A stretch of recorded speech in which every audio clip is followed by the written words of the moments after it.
Yeah, it's displaying. Okay, that's fine. Yeah. So I'll just stop sharing for now. Is that okay? Yeah, that's fine. That's Okay. fine. I think we will definitely have more people joining us as we go. Yeah. But I think let me quickly introduce our speaker today, and then I think we would have more people joining us. So we are quite happy and honored to host Dr. Gibson Nube. From Stellenbosch University is going to be presenting for us today. So Dr. Gibson Nube is a senior lecturer at Stellenbosch University, and he was the Mzee Suleiman Nyembe Visiting Chair of African and Diasporic Literary and Cultural Studies at Tubingen University in 2025 during the winter semester.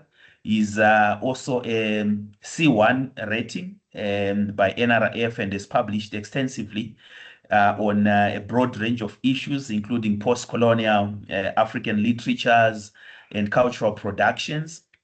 His research is interdisciplinary and spans comparative literature, including queer and gender studies, as well as post-colonial and African cultural studies.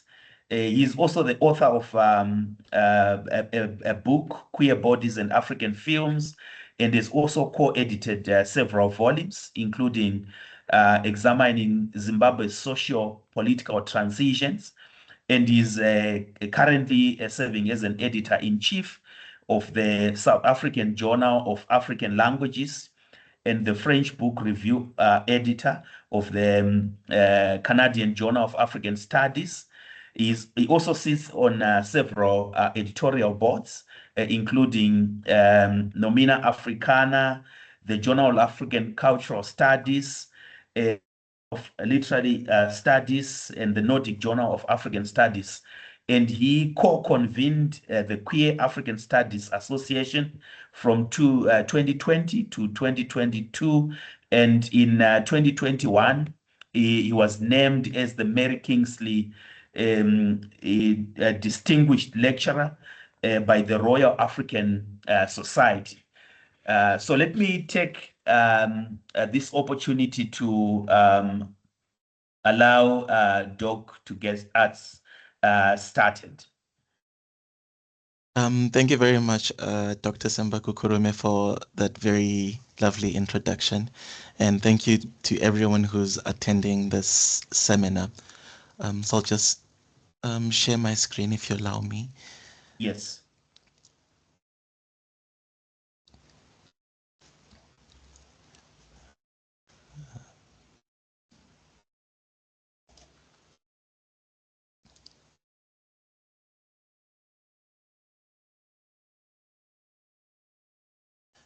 So if it's okay with you, I'm going to just switch off my video because the internet has been a bit slow today in Cape Town because of the storm that we've experienced the past couple of days.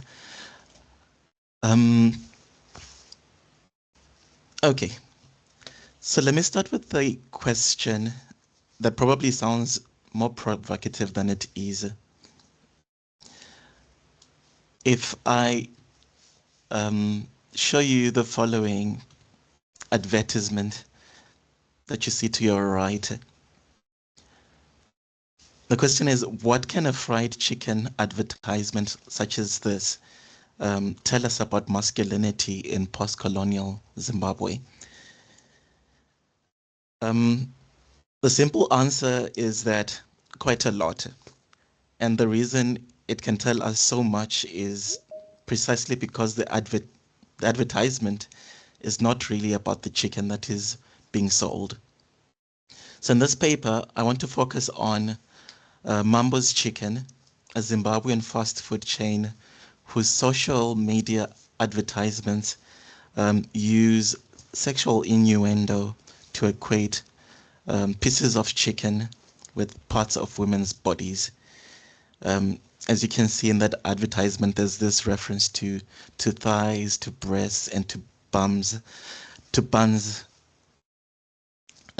which I think speaks a lot about this framing of the edibility of women's bodies. I think the instinctive academic response to the question which I posed at the beginning to this kind of material is to say that these adverts objectify women. And this, of course, is true. But I want to propose that we go beyond that and to look at what happens underneath the banter and to see what we can find when we look beyond what seems to be innocent joking around that is captured in these adverts. Because what I propose and what I contend is that what we find beneath these adverts is not male power, but rather male anxiety, not dominance, but rather an aspiration to a particular hegemonic form of masculinity. So in the presentation that I'm going to give is going to be in 3 parts.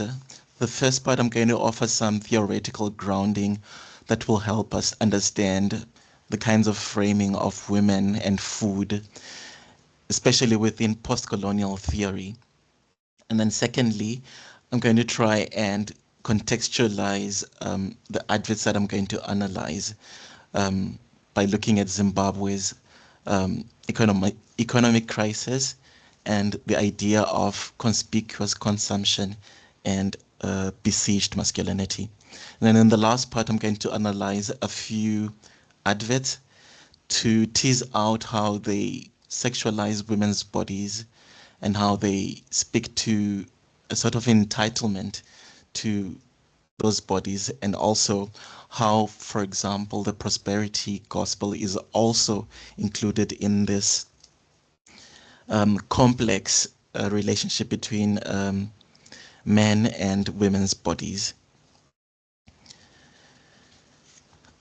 So let me start by saying that I enter this conversation that is already well established. The use of women's bodies to sell different products, not just food, is one that has been extensively documented. Natalie Jovanovski, for example, in 2018 argues that fast food advertising represents women using what she calls soft-core pornographic tropes of femininity. And women's eating is coded as sexual performance, and the food items are normally associated with male genitalia. And what Jovanovski argues is that women appear in the visual and also the textual language of different adverts that she analyzes to be servicing the male appetite in different senses of that word. In a South African case study, Carla Tampiras develops this idea a bit further and draws on the theoretical work of Rollo Mbate, and she argues that assigning women chicken and beef to the status of mere flesh or things that can be used and consumed is not just offensive, but that it speaks to the deep structures of power in which bodies without agency are made available against their own will. The violence, she says, is not just metaphorical, but it is normalized through the mundane act of such marketing practices. I do not dismiss this important work that has been done by such scholars, but what I want to do is to ask a different question, because we have established that women's bodies are being objectified. My focus rather is on what this objectification reveals about the men who are actually doing the objectifying of the women. I find that Andrew Gottlieb gives a very useful theoretical hook. Gottlieb analyzes the metaphor of women as food and observes that when sex is equated with eating, it implies that sex is as essential as survival, which in turn suggests that men are entitled to pursue sex and women's bodies by any means possible. The comparison between women and food, according to Gottlieb, makes women simply passive in this process, like the food that is produced for the sole purpose of being consumed. What I attempt to do, therefore, is to demonstrate that macro-gender theory often misses the nuances of class, of economic precarity, and of masculine anxiety. And it is these same nuances that are exactly where the interesting work is happening, I argue. Postcolonial theory, whilst postcolonial theory has given us rich tools for understanding power in the aftermath of colonialism, I argue that the dominant theorizations of consumption in the postcolony have a serious blind spot. They are overwhelmingly male-centric. Let's take, for example, the work of Achille Mbembe and his concept, especially of the politics of the belly, which is a foundational concept in the field. Mbembe argues that power in the post-colony is expressed through bodily metaphors, through the phallus, through the mouth, and through the belly. And this is meant to capture how authority is performed, consumed, and also reproduced. But the body that is doing this performing is always implicitly male. Women appear only as props in this framing, never as the subjects with their own relationship to consumption, to power, or also control. Another interesting theorist is James Ogude, who talks about the idea of moral economy of eating. And I find also a few problems in this theorization, because Ogude reduces the citizen's relationship with and to the state to a metaphor of consumption. The state, according to Ogude, is the meat that has to be carved and eaten. It's a very powerful image, but at the same time, it's very masculine in its framing. The gender dimensions of who does the carving and who is being carved and who gets eaten remain very invisible in Ogude's conceptualization. So what I do is to turn elsewhere, for example, to the work of Linda Spencer, who examines the idea of conspicuous consumption and masculinity through South African Chick literature. Spencer argues that when men feel their traditional role as providers are being threatened, especially by economic precarity, by unemployment, or by their own falling statuses, they don't quietly accept this. And what they do instead is to try and reassert their dominance.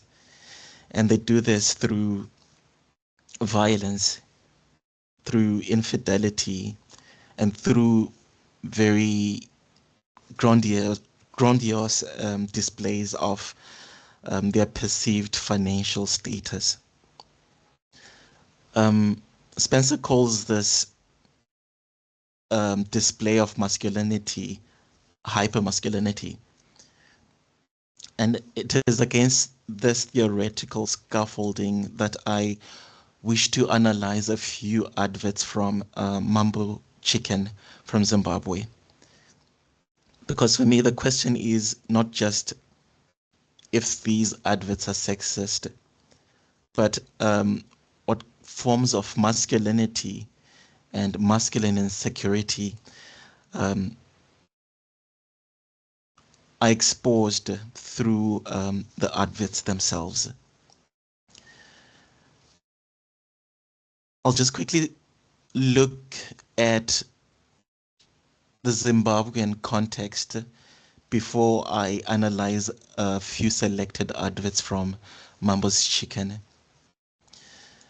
I think this is important because it allows us to understand the world from which these adverts emerge and where they circulate as well. Zimbabwe's culture has historically tied masculinity to the ability to provide for one's family. And I evoke here two Shona proverbs that capture this idea. The first says, "Kufa kwemurume kubuda ura," which suggests that a man is really dead only when his intestines are laid bare. And there's a suggestion in this proverb that a man will have to provide for his family, for example, at any cost, even if that means sacrificing their own life. The second proverb, "Murume murume anoticha muka inyama," suggests that a real man considers that anything that arouses him to be fair game. And I think the idea of game there has two meanings. So game can mean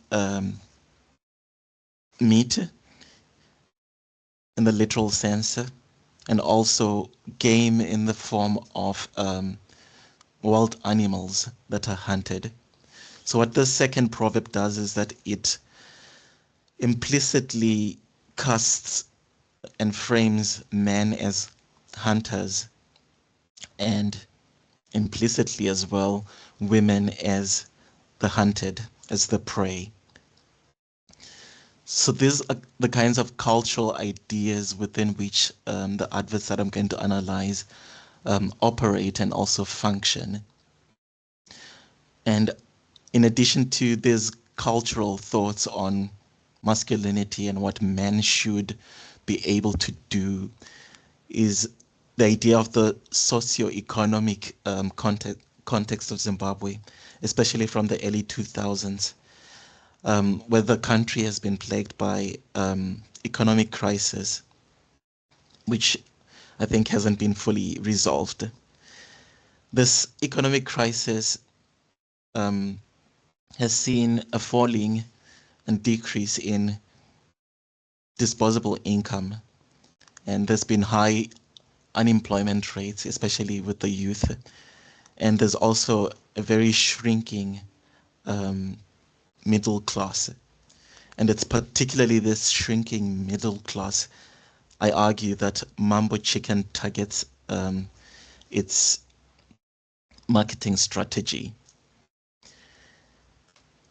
Given such a context, one might expect fast food consumption to be on the decrease, to be on the fall. Instead, what we see is an increase in people buying fast food. And I think this is where the idea of conspicuous consumption becomes important and very useful. Thorsten Veblen coins this idea of conspicuous consumption and argues that the motive at the root of purchasing things, of owning things, is the idea of emulation.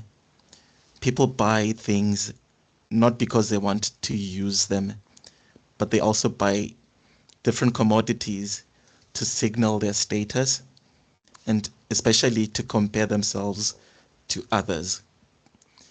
Jabulani Mnisi extends this idea and coins the idea of aspirational consumption, which according to him speaks to spending that represents the life that one wants rather than the life that one has. So the fast food that is sold by Mambo Chicken, for example, can be seen as a form of upward mobility for those who make such purchases of the chicken. So it is a very temporary inhabitation of an imagined better self.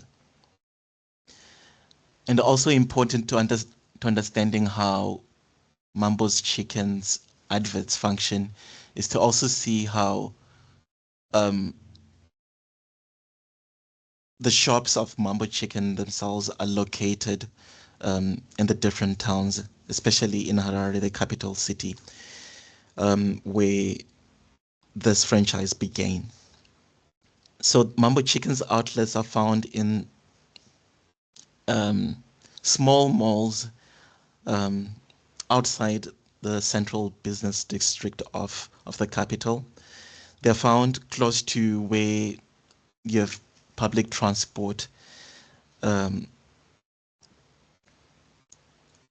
areas where people would normally take their different transport to either go to their work outside the CBD or to their homes also away from the city center.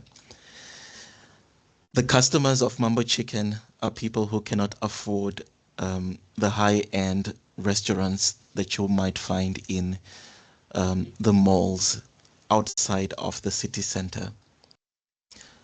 But these are people who want to purchase these items and who want to claim proximity to a lifestyle that often eludes them. This economic precarity, I argue, produces what I term besieged masculinity, where men who cannot fulfill the provider script and who cannot be the king in the cultural sense of the term seek other ways to perform their masculinity. And this is what I'm going to try and show in the next few examples of the adverts that Mambo Chicken has used in the past.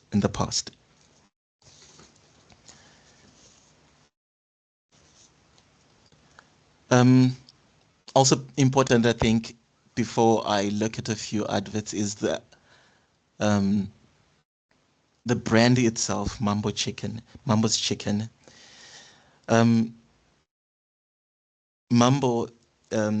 is Shona, and it means a king or a chief. And the tagline that this company uses on most of its adverts is "Eat like a king." And this already tells us who their target market is. They're looking at men whom they want to eat like kings, because they do not say in any of their adverts, "Eat like a queen," for example. So women are already excluded from this imagined audiences of the advert. In her 2021 article, Ndo describes the brand as positioning itself as one of the guys that is sharing funny or lewd content to better bond with this imagined male consumer base. And this is often at the expense of women and their bodies. And I think one key structural move in the semiotics of the adverts themselves is this idea of locker room humor that is normally private, that is normally amongst guys, which through the adverts is, however, made very public. So what happens here is women being compelled to become witnesses of this humor that they should not normally have access to.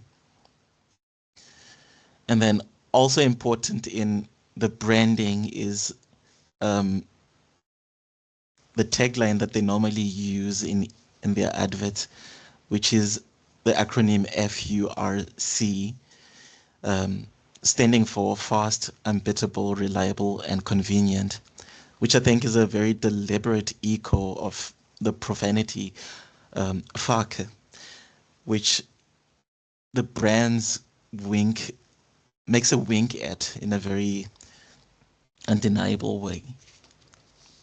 So I'm going to analyze next quickly a few adverts, and the first two, I think, speak to how there's a sexualization of women's bodies. The first advert on the left, from which the title of this presentation is based, focuses on thighs that are so thick, breasts that are so soft, and buns that are so big. And then just underneath those big words is a very small print that says, imagine a chick that has all of them. So I think in that small print, there is reference to a chick. And chick, I think in Zimbabwean slang, as is the case elsewhere, is a reference to young women. So the joke reveals itself through the chick with these different body parts, the thighs, the breasts, and the buns. And there's this comparison between the chicken on one hand and women's body on the other. I read this framing through Achille Mbembe's concept of what he terms the aesthetics of vulgarity. The idea that the power in the post-colony is expressed through the obscene and the grotesque.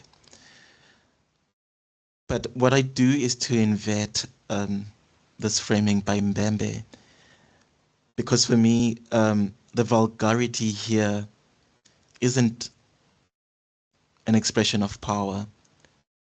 It's a compensation of a lack of power. So it's a compensation for the absence of power that these men are not kings, but they're aspiring to be kings through the way they consume this chicken. The second advert on the right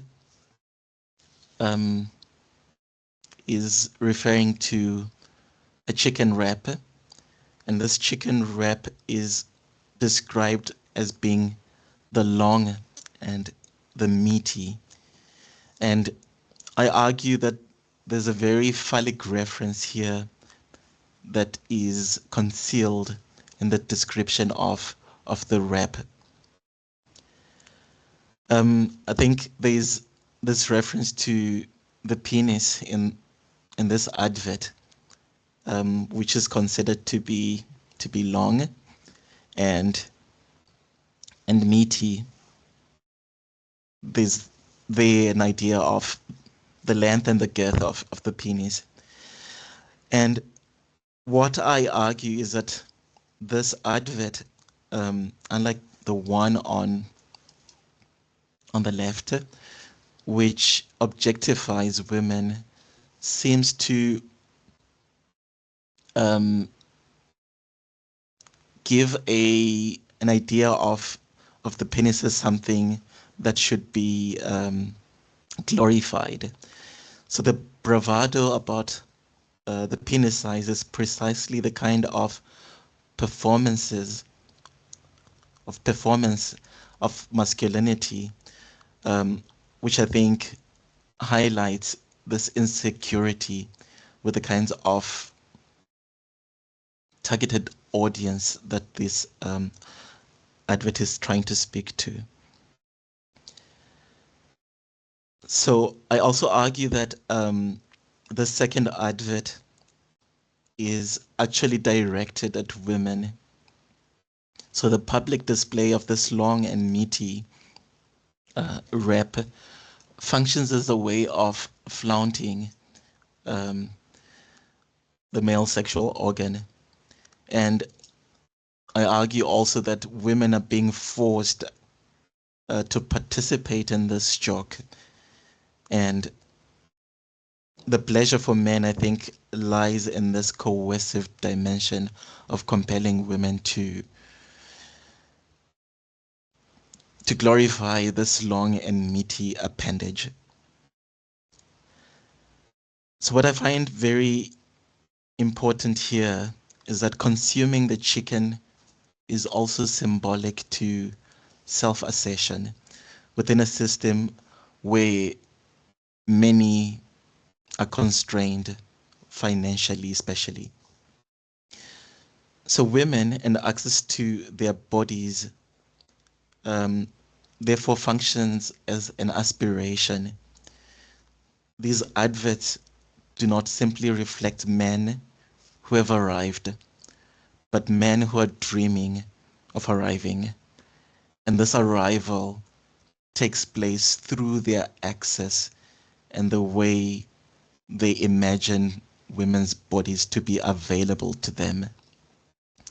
I think this leads me to the next set of adverts, which also speak to this idea in which there is an entitlement to women's bodies and their sexuality.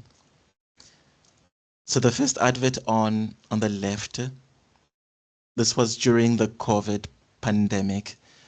And the advert says, if I can translate into English, that a time will come when you'll not be able to climb or to embark without having eaten mambos.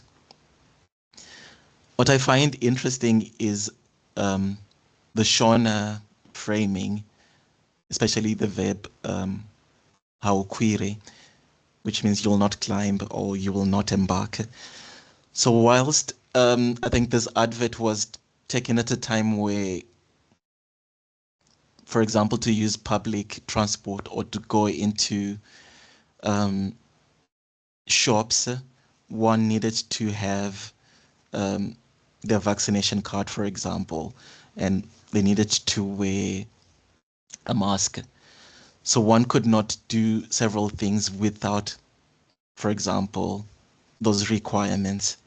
And I think Mambo's Chicken latches on to that idea and says that a time will come where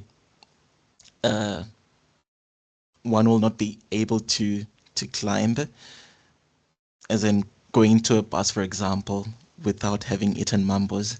But I think there's something crude also in this framing, because there's something sexual that's captured in the verb, I think, kukwira in Shona. So I think the advert simultaneously refers to the use of public transport, but also something sexual that when one hasn't purchased Mambo's Chicken, they will not be able to have sex, for example. And I think this idea of latching on what's happening at a particular time is also captured in the second advert to your right. I think it uses or latches on a hashtag which was used during the last elections in Zimbabwe by the opposition, Citizens Coalition for Change. So they had a hashtag which was Ngapinde Ake Mkomana, which loosely translates to let the young man, the leader of the opposition, then Nelson Chamisa, to go in, meaning let him go into the State House, for example. So what Mambo's Chicken does, they, especially by this idea that is captured by the big font, Ngapinde Ake Mkomana, um, is something sexual again. So if a man has brought you Mambo's chicken, so if a man has bought Mambo's chicken for a woman, then he should be able to kupinda, which means should be able to have access to sex. So I think Mambo's chicken plays on this ambiguous language to sexualize, I think, women's bodies and how men have access to these bodies. So both these advertisements state the same transactional logic that buying food for a woman creates sexual entitlement.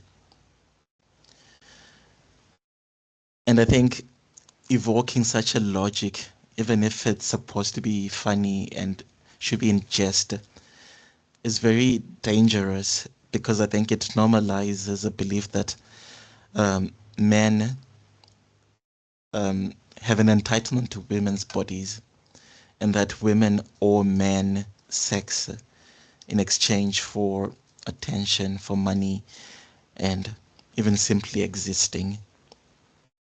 So whilst these adverts might seem very jocular and very funny on the surface, I find that there's something violent that they embed within themselves. I think there's a performance of a very fragile masculinity that is threatened, and this masculinity draws on conspicuous consumption to overcompensate for financial lack, for example.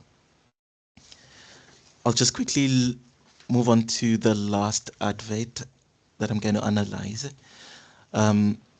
which is characteristic of the adverts that Mambo's Chicken shares on Sunday. So on Sundays, they normally have adverts that draw on the Bible and uses different Bible verses. So in this particular advert, there is a reference to the Songs of Solomon, chapter 7, verses 7 to 8. So I'll just quickly read the English translation of the Shona verse that is shared in this advert. And the English says, "Your stature is like a palm tree, and your breasts are like its clusters.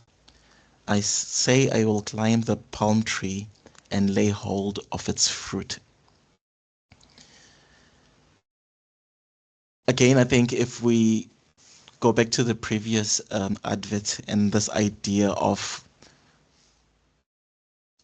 the use of Shona language and the use of masking very sexualized and sexualizing language behind what seems to be innocent language. So here I think the verb ndichakwira might seem very innocent to say I will climb, but I think at the same time it speaks to sexual intercourse itself, because I think in Shona, kukwira can also mean to have intercourse with someone. So in this case, this reference to the Bible and hiding behind Bible verses to speak to such crude objectification and sexualization of women. And I think the advertising team is very aware of what they are doing exactly. I think they are exploiting the erotic potential that is latent in Shona language, and that is also latent in the Songs of Solomon as well, which I think scholars have long noted lends itself to very sexualized readings. But I think what why this matters,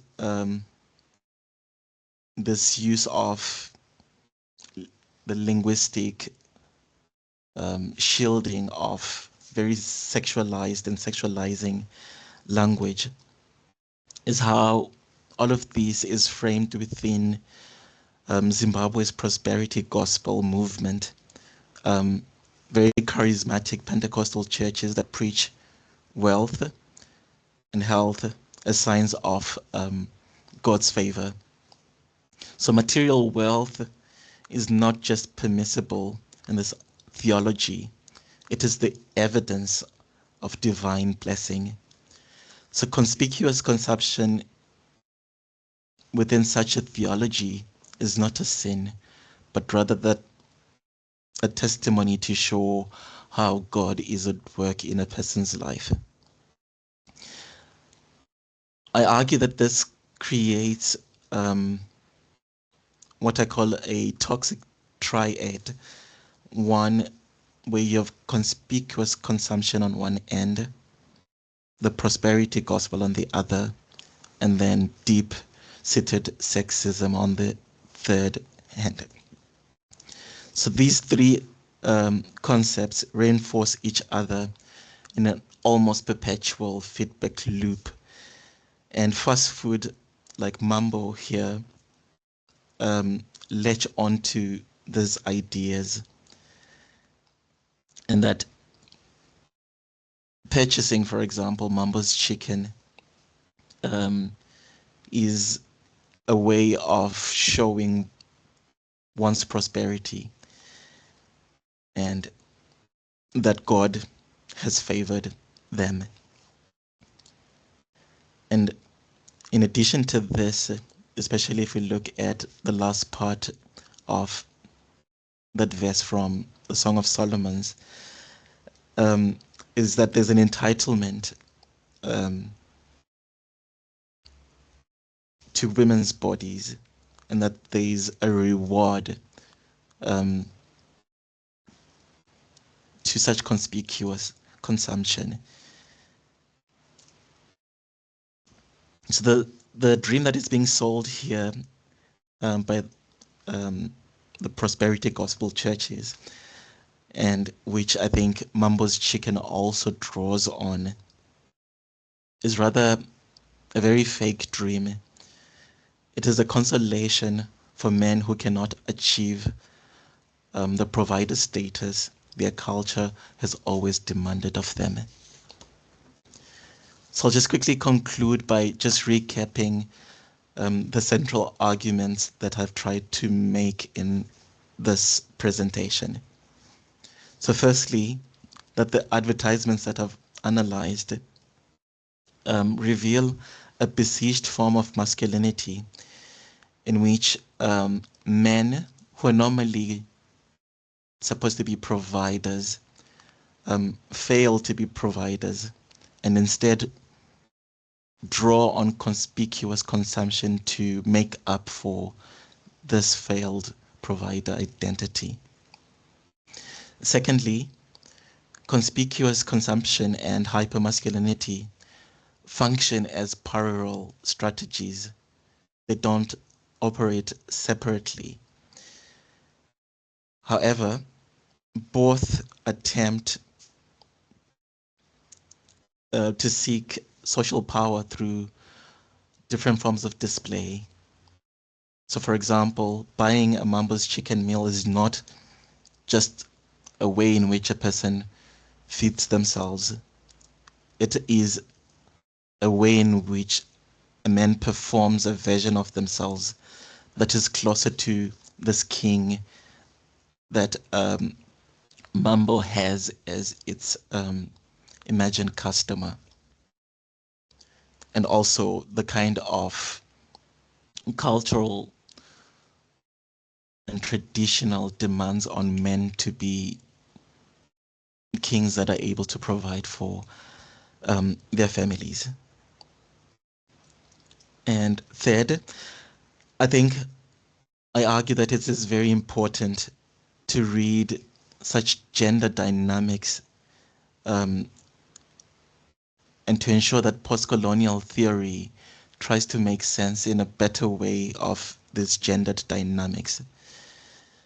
Unlike Mbembe's conceptualization of the post-colony as being inhabited by pot-bellied men, I argue that it is also important to look at what happens in the post-colony when you have struggling men, men who are also trying to affirm their masculinity, and what this does to destabilize history, economics, and social change, especially in how men have always been framed as providers. So my argument is that postcolonial theory needs to be more nuanced in the way it makes sense of these different gendered dynamics. And finally, I think the fact that these different adverts by Mambo's Chicken always go viral on social media is not incidental. I think it tells us something about the society that receives them. These jokes are not boundary pushing in a way. They're rather boundary confirming. They go viral because the attitudes that they express are widely shared by the people who find them funny. The advertising therefore normalizes what is already deemed normal. So let me point out in conclusion that what we see in the different adverts by Mambo's Chicken is a multifaceted forms of insecurity of men in present-day Zimbabwe who might not necessarily have the amount of money to go to very flashy or high-end restaurants that you'll find in affluent malls like Sam Levy. But these are men who are unable, were still trying to negotiate their masculinity within a very precarious environment, and who find, I think, some form of humor and very cheap humor in sexualizing and objectifying women's body. So I think this misogyny is itself not very incidental to this brand and other brands that have drawn on similar framing, but I think it is a product of a particular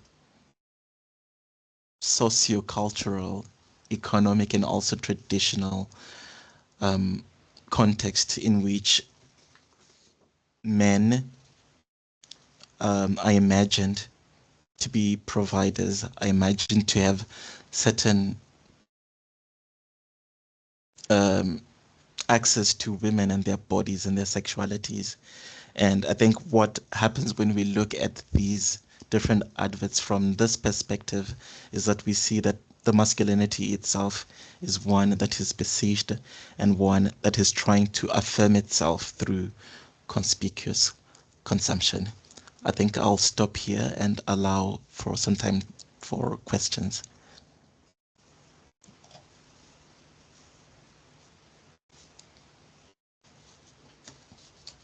Yeah, thanks a lot, Gibson, for that interesting presentation.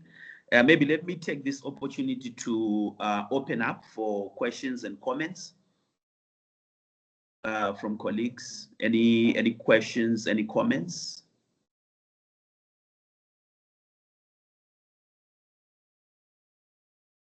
Yes, I see. Chief, go ahead. Maybe we can take 2 or 3 questions before we allow Gibson to respond. Go ahead. Thank you, Prof. Kukurume. Thank you, Dr. Ngube, for such a presentation. Am I coming clear? Yes, you're clear. Thank you. I have a question, but I want to divide the question into three distinct parts. The first one is, how do these adverts construct masculinity, and who is the intended audience? Number one. Number two, what version of manhood are they selling? Is it dominance, consumption, or sexual entitlement?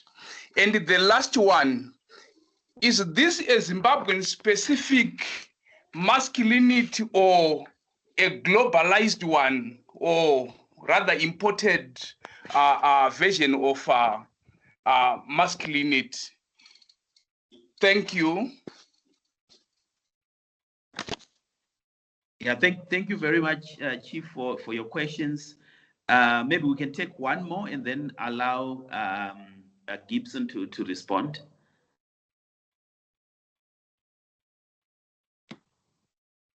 Or maybe I can throw in, maybe I can quickly throw in, okay. Yes, Brian, go ahead. I see your hand. All right, thank you. Thank you very much, Gibson. A very interesting and a lovely presentation. If I can add on to the last question that you've just been asked, do we not see an idea or an emergence of class within not only food consumption, but also the gendered perspective of women in particular in Zimbabwe? Because if you then also look at social media widely, taking it even away from the idea of adverts, there is this idea of a ridicule or a sexualization of women, one for attention, but also as this idea of trying to assert a certain dominance. And the usual counter that then comes in is that men are told that they do not have exposure, right? The word Zimbabwe is always given this global comparison to say that if you traveled around and if you're exposed, you would know better. Do we not see this element of class as well coming in within society, and how these adverts are now being portrayed and the language that they then use in terms of making reference to certain people? I want to particularly draw the idea of language as well, especially in the polarized society that we have in Zimbabwe. Is there anything telling in the language and the words that are used within these adverts? Thank you. Yeah, thanks a lot, Brian. Gibson, I think let me allow you to respond, and then we'll take the second round of questions. Okay. I think the first question, thank you very much, Chifamba. I think to begin with, as I said in my presentation, that the intended or imagined audience of the different products that Mambo's Chicken is selling is men, because I think there's this constant reference to this intended audience and consumer being a king, not a queen. So I think already there's this idea that the adverts themselves are intended for men, and that the products that are being advertised are also being intended for men. And whether this is specific to Zimbabwe, I think not. I think there's wide scholarship that has been done on this kind of framing of gender dynamics in advertising. I think if you look at South Africa, closer to Zimbabwe, adverts by Nando's, for example, are known to also use the same kind of rhetoric and kind of language to frame the sexualization and objectification of women. And the kind of masculinity that is projected through these adverts is one of dominance, and one in which the men are supposed to have this easy access, not just to the food, but inherently also to the bodies and sexualities of women. And I think linking that to Prof. Brian's question on the question of class and how it figures within these dynamics, I think you're correct in highlighting that there's often this idea of men will find such adverts, for example, funny or appealing to lack exposure. And this idea of lack of exposure, I think, already involves certain class dynamics in that these men are being deemed to not have exposure to fine dining, for example, to luxurious food items. And I think this speaks also to the kinds of language that is used normally in the Mambo's chicken advert, because there's this attempt to assert dominance and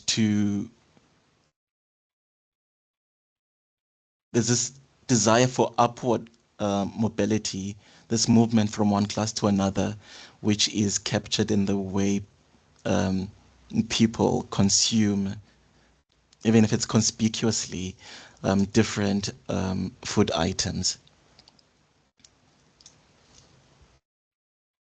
I'm not sure if I've adequately spoken to the questions. Yeah. No, I think you did. I think you did. Maybe let's take the. We have just a few minutes left, so I think we'll take the last round of questions for Gibson. Or maybe I can kickstart that. Okay. I see Josiah and Osejo. Go ahead in that order. Thank you very much, Gibson, for your presentation. And my question is just off probably the previous questions, in that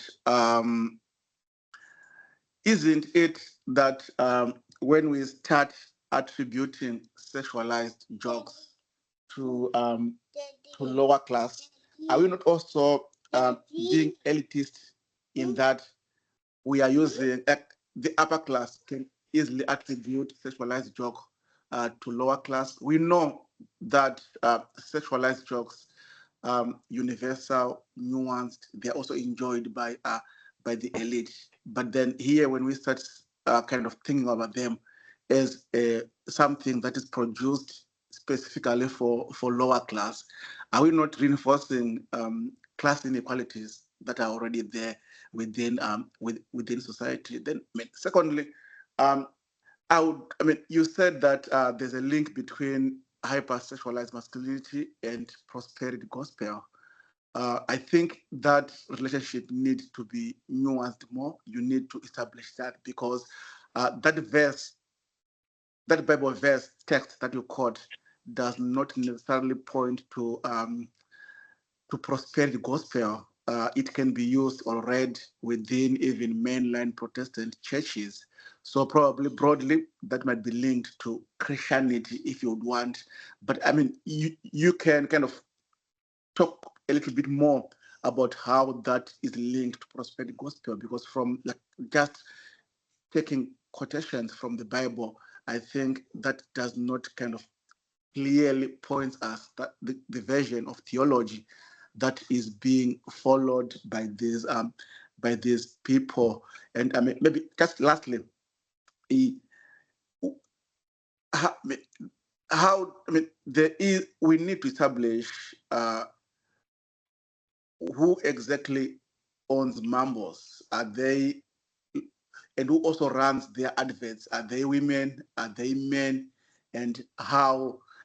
One thing which is clear that they play into the sexualized culture that is there, but also, do we really know their intentions? And do we really kind of not figure out who is their target audience, or we are kind of making that as outsiders in our analysis of their adverts? Adverts, like songs, they're supposed to be to have a plurality of meanings, and at times people just read them within the context of what they think they make. Yeah, I think those are my general comments. Then one specific, like the second adage proverb that you use there, I think there is an element of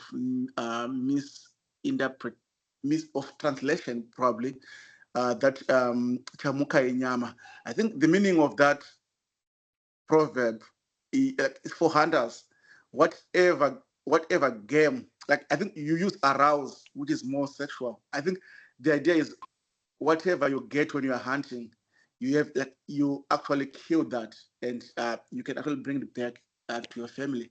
I think there isn't that direct sexualized, like used arouse, probably, which I think was a wrong word when you translated that proverb, or maybe it was a literal technique that you were using to kind of show us or pointing us to the idea of how our culture is hypersexualized. Thank you. Thanks, Joe. I see Gibson has another meeting in a few minutes, so I'll just give Osejo and Boniswa to throw in their questions quickly. Osejo, go ahead, and then Boniswa, or maybe Boniswa can start. It's fine. Thank you, Dr. Shimbarishe. I know we're on a time crunch. I just want to congratulate you firstly on such a well-rounded presentation. Of course, your turnaround. We usually about 24 in this presentation. My question, I guess, is just around. I know this presentation was mainly around gender consumption, right? And I guess I'm using a comparative analysis in the context of South Africa, and I think about the 2019 Quarter Joe advert as well, where kind of like erotic languaging in branded marketing was used similarly to what you presented on, which I think in that scenario, it was about, it was a advert that was in somewhere in Gauteng, and the waffle was in a woman's mouth. The advert had a woman with a waffle in her mouth, and the slogan was more than a mouthful. So my question is around this kind of like effective marketing tool where satire, for lack of a better word, right? Or just like the sexualization of women in advertising. And why do we need to use women to sell what it feels like to me, or attract male attention to sell things? And why do we associate these type of advert for me feels like we're associating this with masculine pleasure? So I guess that's my question. Thank you. Thank you, Osejo. Boniswa, go ahead. Good afternoon. I would also like to congratulate you on such a thought-provoking paper.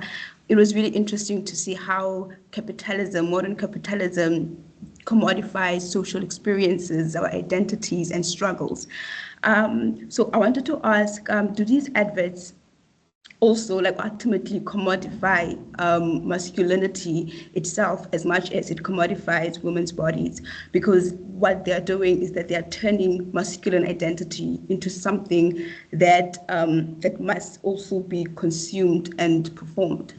Thank you. Thank you, Boniswa. Gibson, I think you can quickly respond to those. I know you have another meeting just now. Yeah. Let me see what I can do. I think just I had several questions. I'll try and just maybe speak to the first on the functioning of the jokes and the language, and how that figures within class discourses. I think I agree with you that the jokes themselves function beyond class. But I think my argument was that the adverts themselves are selling a particular kind of product, and that particular kind of product targets, unfortunately, a particular section of society. So the kinds of people that will buy Mambo's chicken is not the same kind of class of people that you will find in high-end restaurants at Semlevel Village or in Barodelbrook. So I think there's unwittingly this idea of class being embedded within the adverts themselves and how they have to speak to a particular cross-section of society and their targeted audiences. And Osejo, I think, yeah, you ask a very important question, and I think it's one that I want to reiterate, and which I think I tried to reiterate in this paper, that why does this sexualization of women need to be used to sell products, and why sex itself has to be used to sell products that do not have to do with sex. Like, why should there be a reference to women's bodies and their sexualization in simply selling pieces of chicken? So I think, yeah, that's a very central question that speaks to, I think, the sexualization of discourses and language itself in the contemporary world that we live in.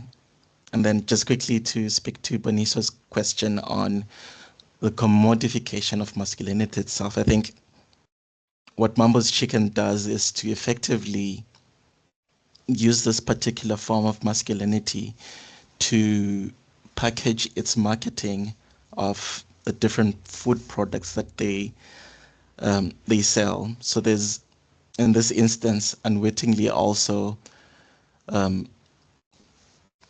a commodification and objectification of this particular form of masculinity that is being performed by the imagined consumers and audience of Mambo's Chicken.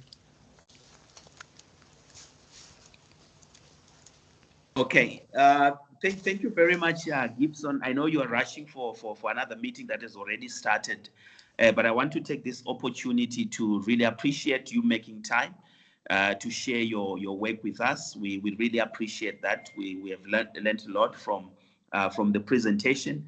And colleagues who have stayed with us up to this time, and those that have left as well, thank you very much for attending our seminar series. We do this often, and if you are willing to join us, we will be able to invite you if you want to be part of our mailing list.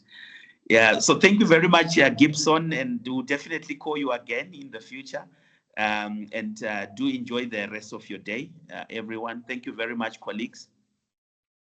Thank you. Thank you. Thank you very much. Apologies, colleagues. I know there are some of you who might have some questions. Unfortunately, our presenter is pressed for time because of another meeting that just popped up. So apologies for very little time for engagements. We normally extend time for engagements. But thank you very much for joining us, and do enjoy the rest of your day. If you want to join our mailing list, I'll be happy to invite you for our upcoming seminars. If you can share your email addresses. Thank you very much, colleagues.